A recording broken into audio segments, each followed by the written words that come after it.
Well, hello, everybody. Welcome to another bonus episode, I guess. It's not a post-game episode because we're on All-Star break still, but another episode of the Missing Wolves post-game live stream podcast thing. I'm your host, Andrew Dukowitz from Zone Coverage.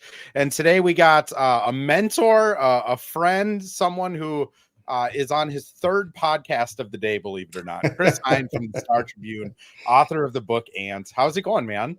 I'm good, Andrew. Yeah. And I'm under the weather too. So, the vocal cords are really being tested today, but happy to be here with you as always. It's a good thing. Hopefully tomorrow you just have to write, right? There's not a bunch of appearances. No, but we got to ask questions and we got to talk to people and stuff like that. So, there is that aspect of the job still, but shaping up to be maybe an uneventful night with Cooper Flag out, but we'll see. I mean, there's a lot of kind of talk about tanking. I don't really need to get into the whole tanking thing because I don't have a solution for it. But woof, that Mavs roster is kind of the perfect example of it for tomorrow, isn't it? Pretty much everyone is out with an injury. Exactly. And I think I was kind of hoping to see Cooper Flag play, but I get it. You definitely want to be careful with a rookie and injuries and all that stuff. But they have one more matchup against Dallas later in the season. We'll see if he plays then.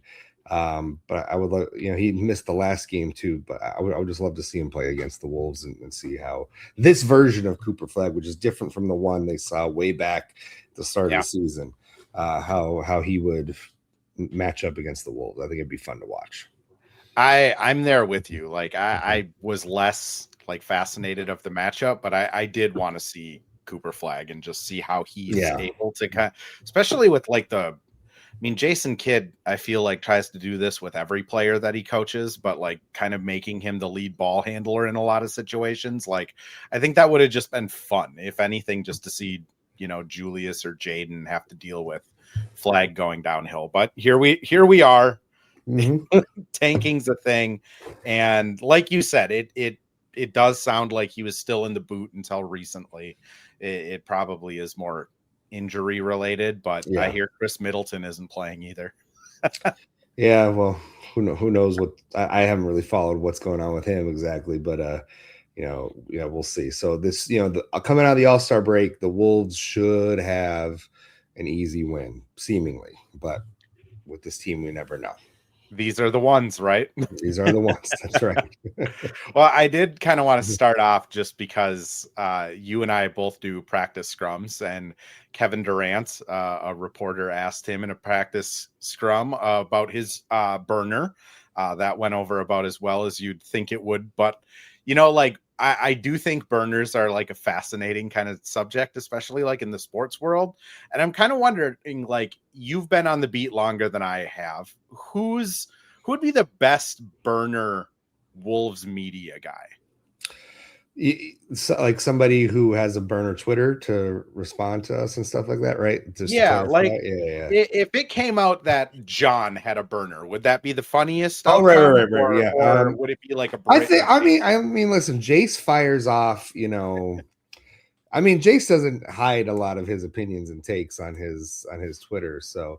But maybe he could get really spicy if he has one away from the journalistic, standards with which we all have to tweet.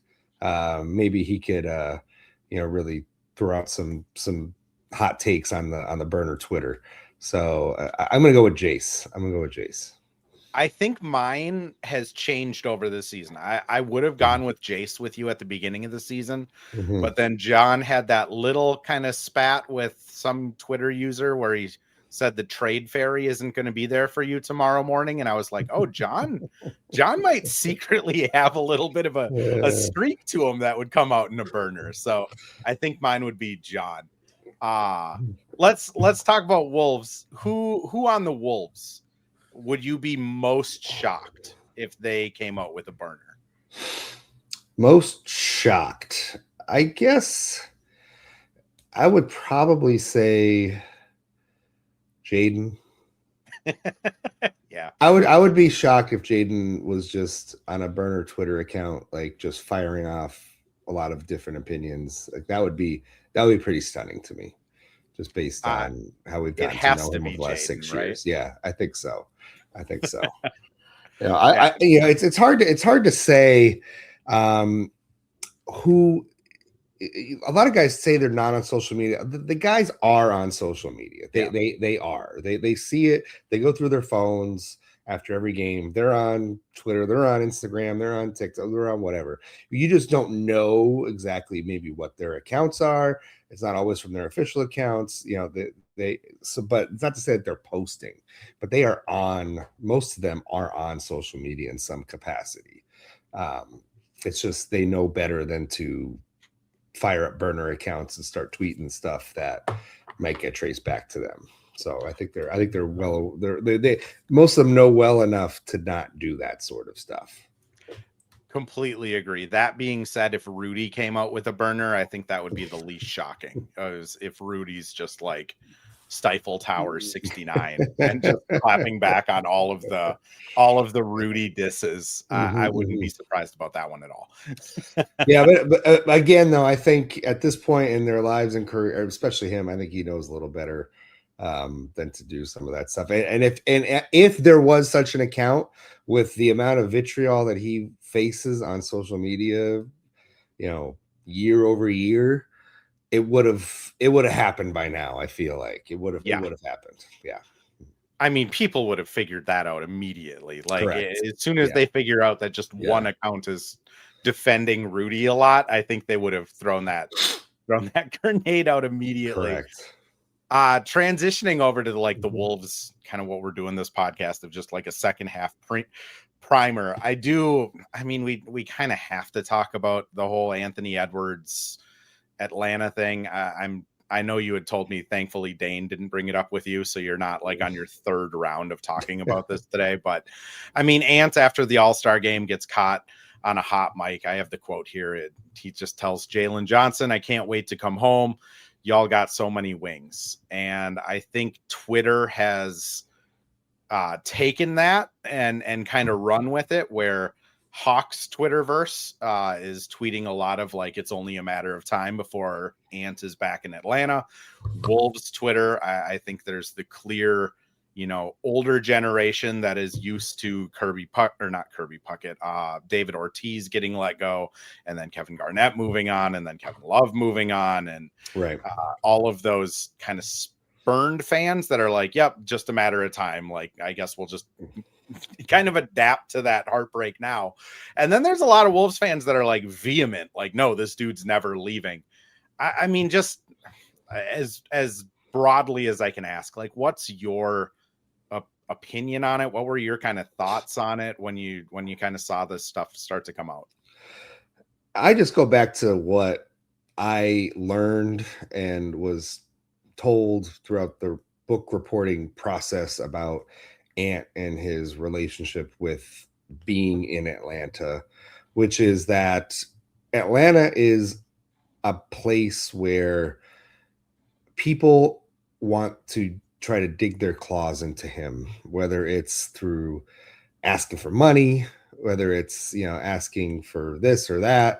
Like it's a place where if people know he's in town, they're going to want to try to get at him or people close to him or whatever for various reasons.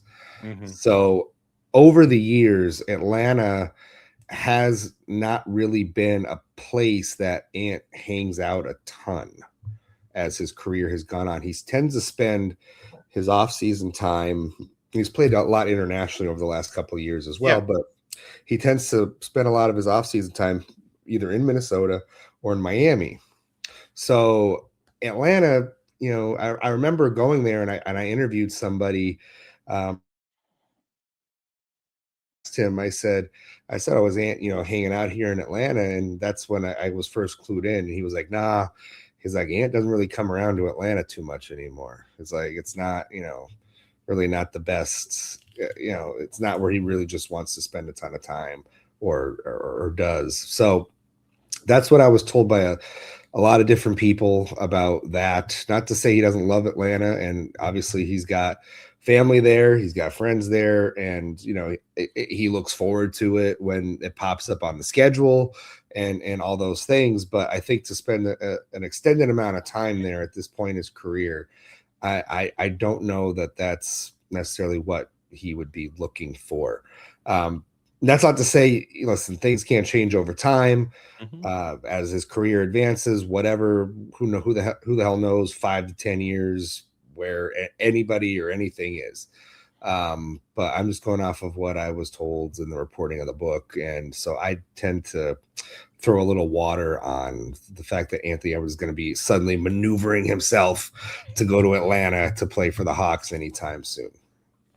I mean, that's the other side of it, is like, put the money aspect aside, where like if he were to force his way out in this contract, like the amount of money he would miss out on from like the bird rights, supermax, all of that stuff. Sure. He's never been a guy, at least the 2 years I've had credentials, where he's like, I don't know, it just doesn't seem like he's super interested in like manipulating the media to get his way. I almost think of it more as like Ant's just being Ant. Like he kind of just says whatever's on his mind at any given time, don't you? Yeah, I do. And again, it's the All-Star break. Maybe he just meant he's looking forward to coming home or just going home or whatever, like to rest. Yeah. We haven't had a chance to talk to him yet about it, and see what he may have meant by that. But again, I just wouldn't put much stock into it. I think it's fans reading into stuff a little too much. It's kind of where I'm at too. Like could I see him spending some time in the later part of his career there? Like for sure. Wouldn't rule that out. Definitely wouldn't rule that out. If the Sonics come back, I would also say Jaden might spend more of like the latter part of his career in Seattle. Like guys like to go and play for their home city. Like Dwayne Wade's kind of the perfect example of plays in Chicago for like 6 months, and then like you just want to hear that like PA announcer, Absolutely. I do want to stay with you on the book a little bit, because if I understand right, you're doing a book signing this weekend, right? Yeah, 2 p.m. Saturday at the Barnes and Noble in Uptown. We'll be there, so that'll be fun. Come on out. Chat, if you got a copy, bring a copy already. They want you to buy other copies, but we won't tell them if you bring another copy or two, and just come say hello and chat it up and talk Wolves, talk Ant, whatever you want to talk about, whatever's on your mind, just say hello, come on by.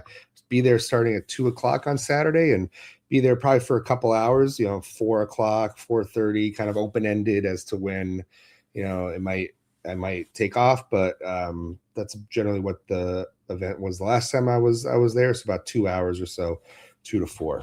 Yeah. And the book, I mean, I have it. It's over there somewhere on the backdrop. Like amazing book. And I did like, I do have to like fan out a little bit here, because my wife and I listened to the book going up, audio version, like as we were driving our car to our family cabin pretty much all summer.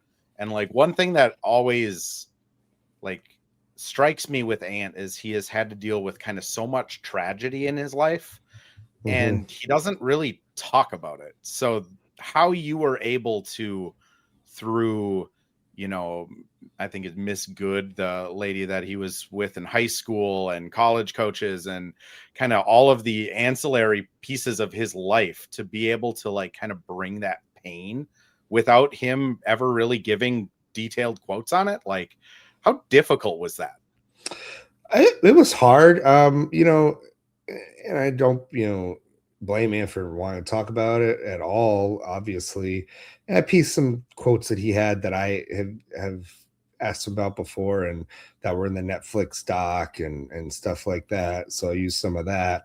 But you got to remember, at the time too, Ant was 13 years old when that stuff happened. And, there were adults in his life that are still very present in his life who were there and really witnessed everything up close, witnessed how Ant reacted to it all at that young age, right? Ant may not, think about if you're 13 years old and that stuff happens to you, you may not even remember your own emotions, right? And just trying to process and channeling that and what that was like. You're so young.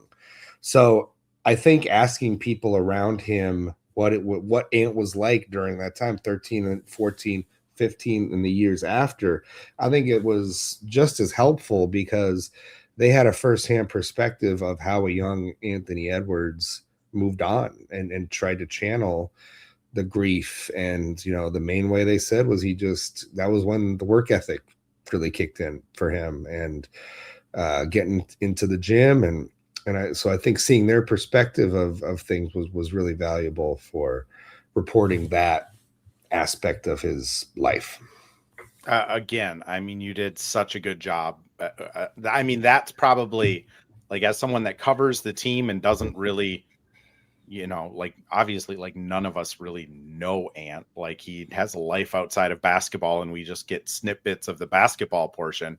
But, like, seeing how someone navigates through, I mean, that much at such a young age, whether it's his mom, his grandma, you did such a wonderful job, like, putting I appreciate that out that. there. So Thank you. that's my brown nosing for the day. We'll call it that. But, like, genuinely, the book is awesome. Go get it if you haven't. And I mean, flash forward, now he's the All-Star game MVP. I guess I'll just pose you the question that's kind of on social media. Did Ant and Wemby kind of fix it? Maybe. I mean, just adding a little bit of competitive edge to it, right? I think that's what it took. I just hearing the comments even from Ant leading up to it, I was like, oh, this might just fall flat on its face. Mm-hmm. That's not to say it was like, it wasn't, but it was definitely more competitive than we've seen an All-Star game be in recent memory.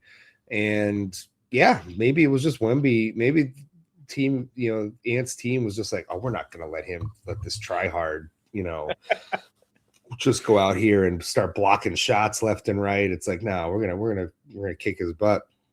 So credit to Wemby, and then credit to Ant and was the team Stars? Was that their team? Were they Stars or were they Stripes? Yeah, they're Stars. And the old guys were Stripes. And credit to Team Stars for responding to the challenge and just not taking it like a walk in a park. So that was nice to see that they had a level of competitiveness, and when those games got down into the final minutes, like you could feel the intensity building for sure. It is kind of wild that, like, even at that level, I mean, when you go to like Lifetime and play basketball, if there's a try hard on the other team, like, everybody kind of elevates a little bit. Mm-hmm. Even at like the NBA level in an exhibition game, all it kind of took was Wemby saying, like, I'm going to embarrass people if you're not trying. And then it turns into it, like you said, it wasn't like a regular season intensity, but like you could tell people actually cared, which I don't know, is refreshing, especially. Yeah, when you're blitzing pick and rolls and you're doing stuff like that. I mean, it was pretty clear that if guys got on a fast break, nobody was chasing them down, right? Like those were like, all right, 2 points. But if you got into the half court, they were playing a little defense. They were playing a little, especially late, obviously. They were playing a little defense. It was nice to see, actually. I mean, from a Minnesota like media standpoint too, when we're talking about a team and the kind of effort, energy levels all the time, it was nice to see Ant especially have more energy than he was alluding he would play with. I mean, do you think that's something that he's gonna kind of carry out through the rest of the season now, or do you kind of feel like second half of the season is going to be pretty similar to the first half with Ant's kind of up and down? Good question. Hard to get a read because I feel like it never really clicked in last year, and even when we got to the playoffs, it was there some nights and wasn't always there. That was in the postseason too. So I don't know. It's tough, and we know how much that can elevate this team when he can turn into such a force on both ends of the floor. But yeah, it requires a lot. It I know we like to, Finch even says it too, that he doesn't buy into, that you spend energy on one end of the floor and you can on the other, but it does matter. It totally does. You just got to kind of dig deep at this moment in the season and give your team what it needs. Focus solely on rest and recovery when you have days off. The Wolves don't have a lot of back-to-backs down the stretch here. The schedule, while it's tough from a quality of opponent standpoint, it is probably their easiest stretch of the schedule when it comes to the logistics of traveling and back-to-backs and things like that. So there are moments to rest and recover during the last 26 games here. So I don't know how much fatigue, I don't know how much that's going to come into play. It shouldn't. And they haven't given themselves the ability to use that as an excuse, because they have kind of fumbled around for stretches during the first 2/3 of the season here. But as it relates to Ant specifically, I just don't know. I'd like to say so and think so, but as he's admitted, it's hard. It's hard for him. So we'll see.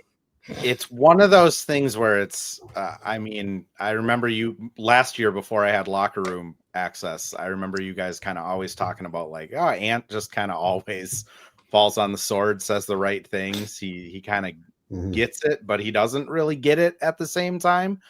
And some of these moments where he comes in after a game and, whether it's a positive and he plays awesome defense, and I think it was Dane a couple weeks ago was like, you realize like when you're playing like this, it carries forward to everyone, right? And he's like, oh yeah.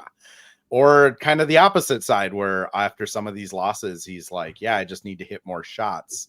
Like it does seem like there's just a little bit more like development to go before he's that locked in guy every night. Wouldn't you think? Yeah. I think I was thinking about this the other day too, and just ESPN had The Last Dance rerunning, like, and I was just I got kind of caught up and watching 3 or 4 episodes of it, and it just got me thinking about like the arc of Michael Jordan's career and the arc of some of the other stars that have won a lot of titles, LeBron, Steph, and just kind of having what it really takes to excel at the highest level, to become an MVP type player, to turn yourself into the engine of a championship team. It takes more than you realize as a player coming into the league and even through your first couple of years. And I wonder if in 3-4 years we're going to look back on this couple of years, his 23-year-old and 24-year-old seasons, as being like the moment when it really started to sink in what he had to do or how he had to elevate on a night-to-night basis to become an MVP player, not just second team all NBA or something like that, but to become in the conversation for MVP, to elevate your team to that level that you can carry them to a finals appearance or a finals win.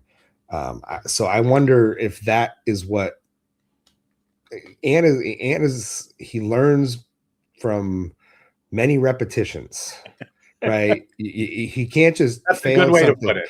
He can't just fail at something once and learn a lesson from it, right?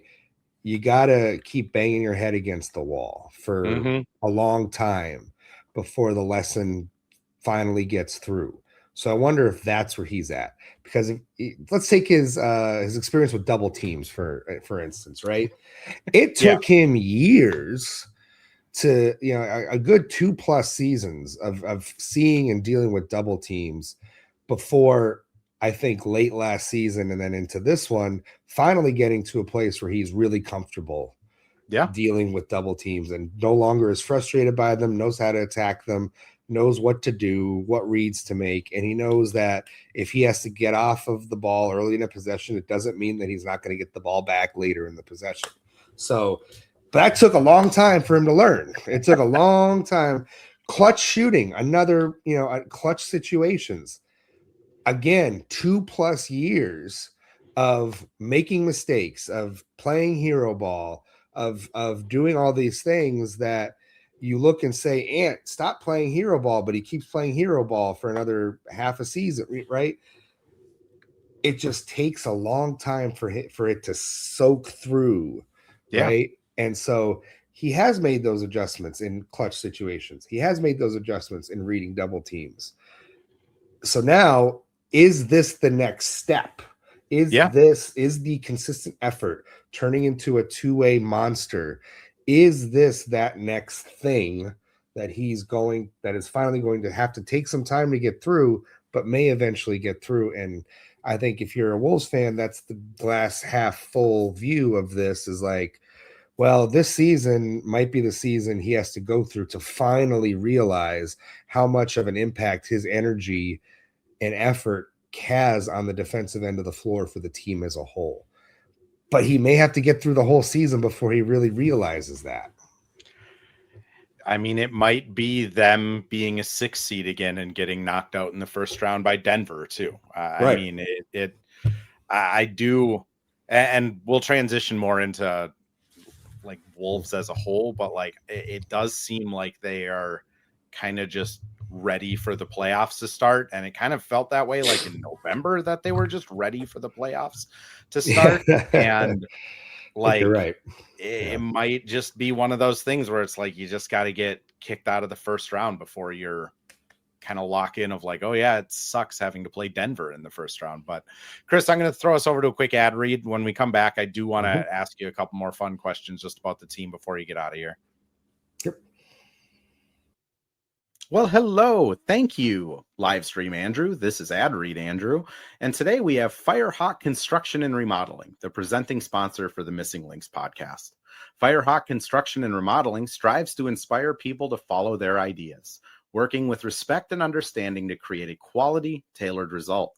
Firehawk Construction and Remodeling, located in Blaine and serving in the North Metro area, is here to help you with your building and remodeling needs.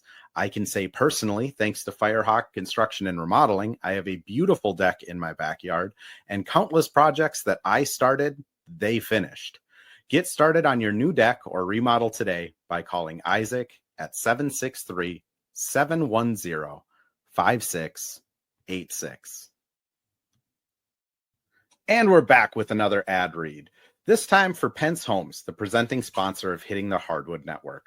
From the best tools and technology to transparency throughout the entire process, Nate Pence and the Pence Homes team is the top choice for buyers, sellers, and is proud to support you and your home ownership goals.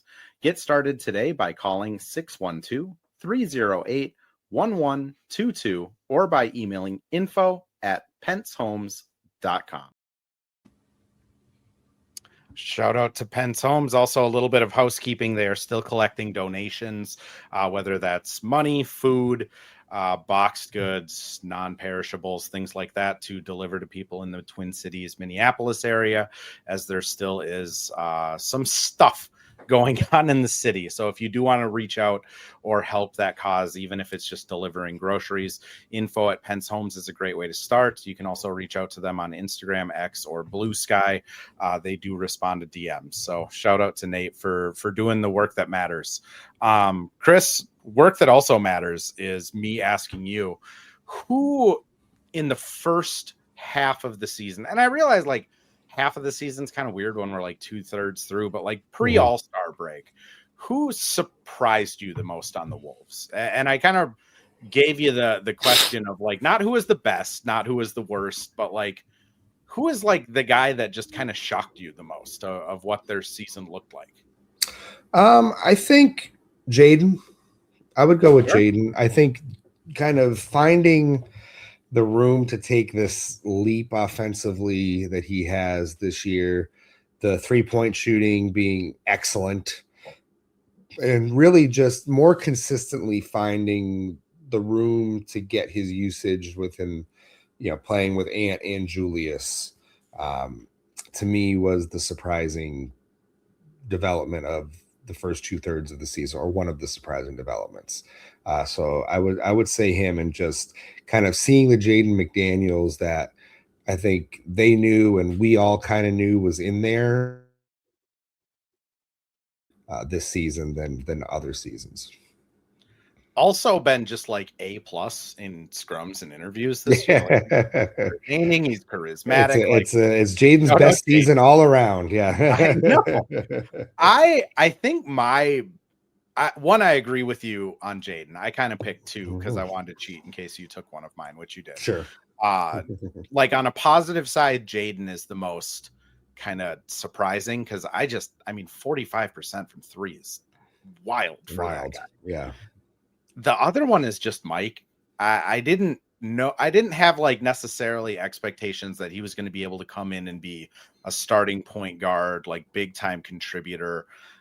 I kind of figured he'd drop off a little bit, but like the shot just going non-existent it's tough, right? Like I think point guards, this is just how it goes. Like Steve Nash in LA, Kidd in New York, Darren Williams in Dallas. Like this is just, when it's done, it's done. But I was just really am still kind of surprised that it was the shot that kind of failed Mike. What have your thoughts been on Mike so far? And now that he's back, I mean, I should say beanie and a little bit bigger beard seems to suit him well. Yeah, absolutely.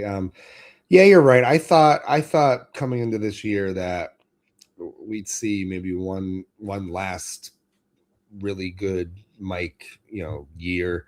And I'm still holding out hope that, this extended PTO time that he was on the last couple of weeks maybe did him some good, rejuvenated him. I still think that there's going to be a moment where that Mike is going to like, oh yeah, Mike Conley. Everybody's going to be like, oh yeah, Mike Conley, there he is. I still think they're a really good moment, whether it's to help win a game, that they need, or maybe even in the postseason, he does something. I still think that's in there. That's potentially something that can happen with him. It's just on a regular basis. I don't know how much you can really expect that version of Mike. Yeah, I think because the shot was so good the last couple of years, but I don't know if it's the rhythm. I don't know if it's the timing, I don't know what may be affecting that, but you would think, even if you're just wide open there, getting the ball from Ant, who draws all the coverage, knock down an open shot or two. But yeah, it's been tough. So again, maybe the time away is a blessing in disguise, but we'll see down the stretch run here. And he seemed, we should note, he seemed very accepting of a reduced role.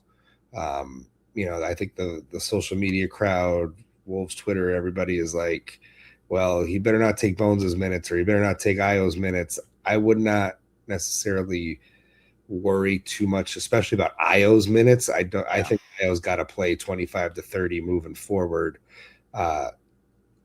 Give a guarantee basically with how he's looked. Bones, maybe that's a different conversation, but I think he acknowledged, and I think the team acknowledges, that Bones needs to be that guy right now ahead of Mike. And to your point of like, he'll have a moment, like Mike still is really the only like point guard brain guy on this team. Like I can't remember what game it was, but there's one game where, end of the third quarter, start of the fourth, they check Mike in with Jaden and Nas, and he just gets Jaden like 4 consecutive possessions because Jaden hadn't touched the ball in like an hour and a half of real time.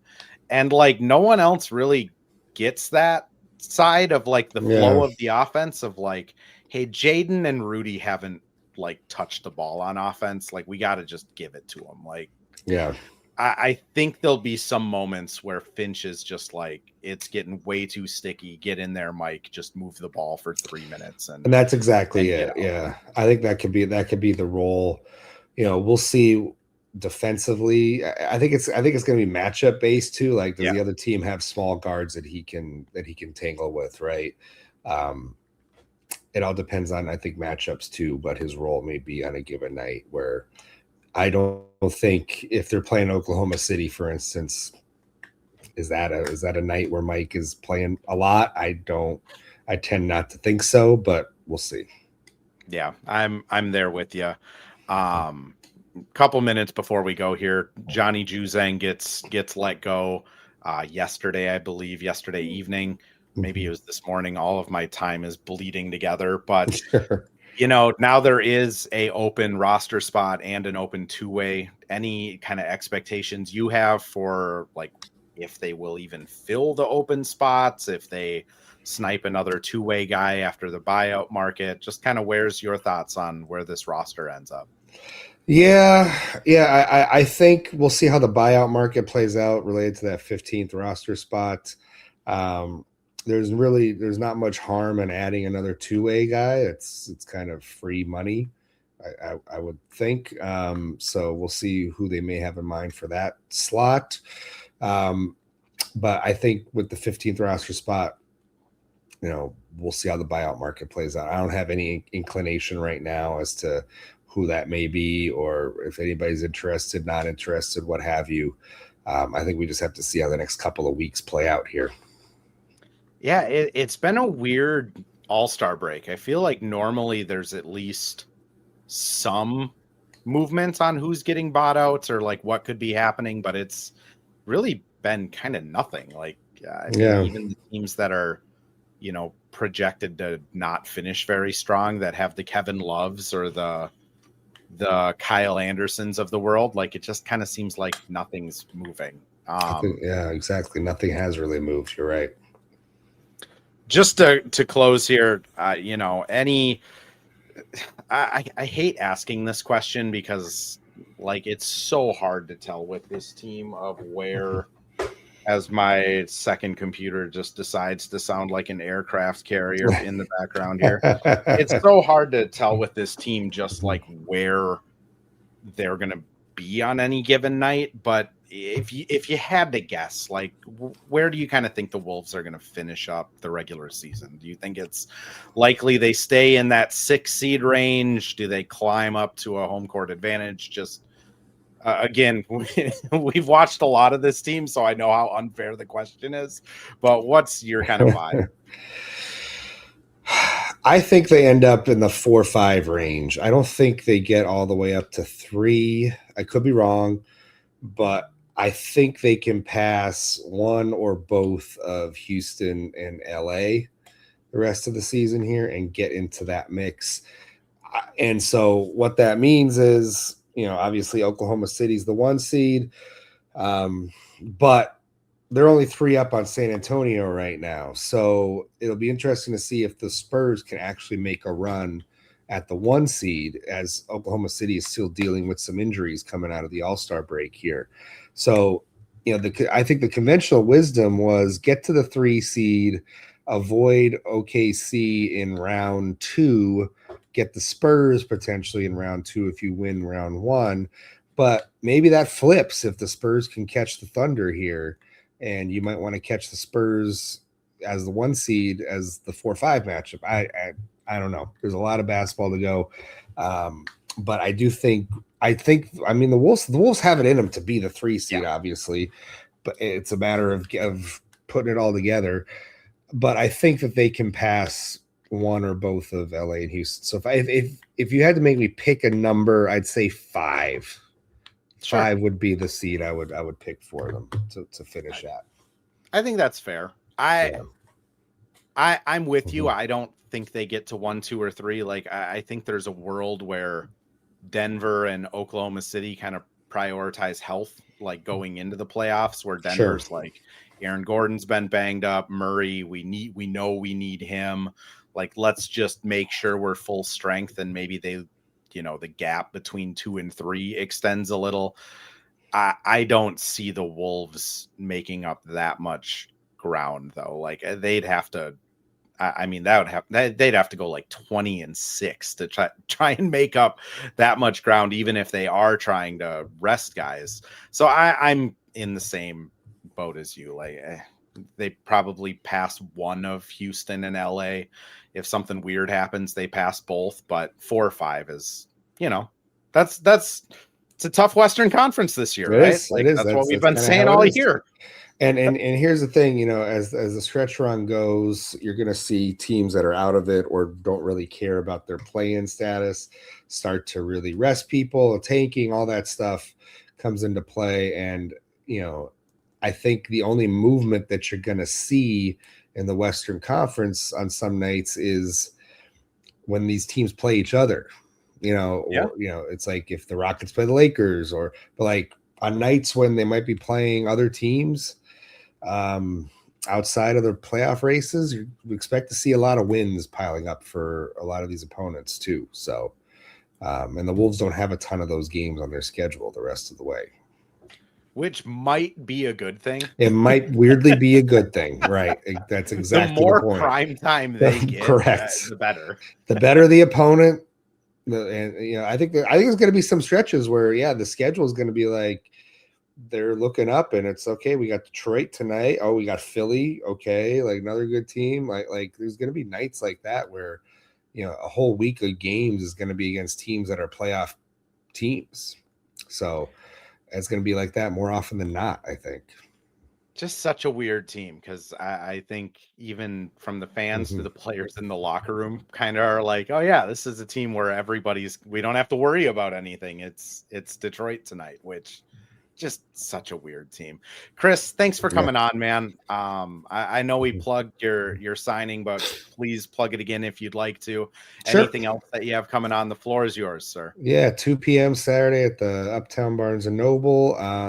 You know, just keep following along, reading the stuff. You know, newsletter is free every week. You don't have to subscribe to the Star Tribune to get the newsletter. So recommend going through there to sign up for that. I always try to tweet out a link before it hits every week. But you can sign up for it on the website as well. So free Wolves content to your inbox every Tuesday. Awesome. Thanks, Chris. For anyone who joined into this late, I did get a flashing little alert saying that Twitter's live stream system is down. So if you joined into this late, it will be published as a podcast tomorrow morning at 7 a.m. It also goes up on YouTube and X as a full stream to live on forever. We will be back after the Dallas game. Gabe from Running with the Timberwolves podcast is joining me for the post game on that. And I mean, here's the good second half of the season. No injuries and a lot of fun, right? That's right.